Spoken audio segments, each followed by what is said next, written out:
First, though, Farai Chideya, right livelihood, American style. So the way you support yourself can be an expression of your deepest self, or it can be a source of suffering for you and others. Those are the words of this man, Thich Nhat Hanh, a really well-known Buddhist teacher. Throughout religious traditions, we see that the Talmud, for example, says that one of the ways that you will be judged is on whether or not you do business in an ethical manner. And one of the things that I think we're facing in this country is what is ethical capitalism. The Holy Quran says that an ethical businessman is on the level of a prophet and can be venerated at that level.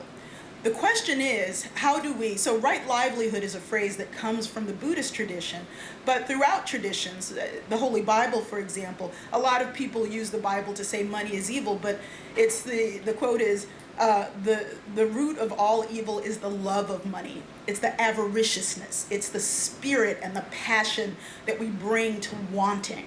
And so these, we don't have to go back to slavery days. These are children who were coal miners in the 1920s in America, children who didn't have a childhood.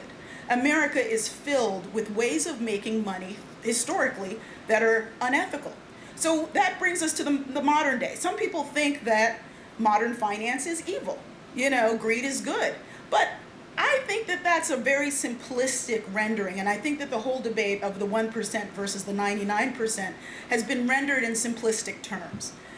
Because of who I am as a journalist, I've met billionaires who are giving away billions of dollars.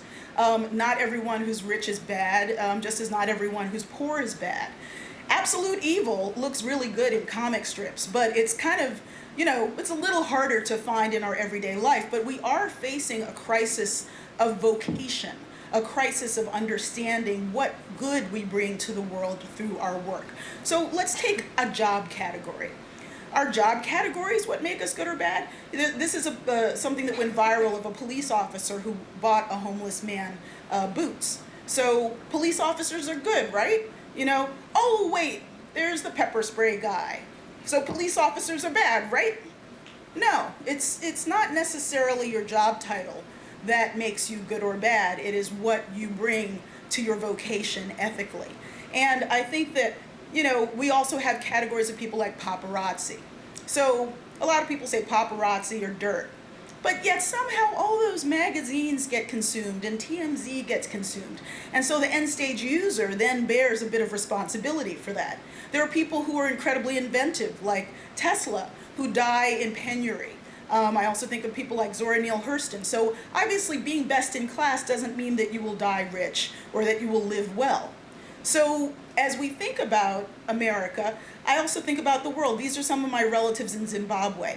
And one of them lives in a house where there's 14 people in one bathroom. That to me is the definition of hell. Because for real, I like having my own bathroom. But, they're pretty happy overall. This was a fashion show I saw at the Four Seasons in India, in Mumbai. Right outside of where this fashion show was, there were people sleeping in the street. And I was fascinated. Here, rich people tend to segregate themselves neighborhood-wise from poor. These are women in India picking rice by hand. And so I wondered, what does right livelihood mean to them? And then later on, I learned that some of these rice-picking women went on strike because they weren't earning as much as the men, and they staged this insurrection.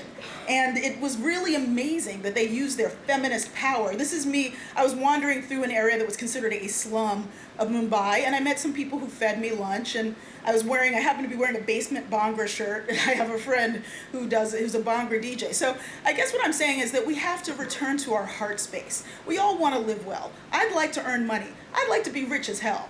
But I want to do it in a way that is ethical, that is driven through the heart space, that is driven through the soul space, maybe even the de la soul space, And I think that we as journalists are part of this whole question of how do we bring our heart and soul and right livelihood to the passions that we have.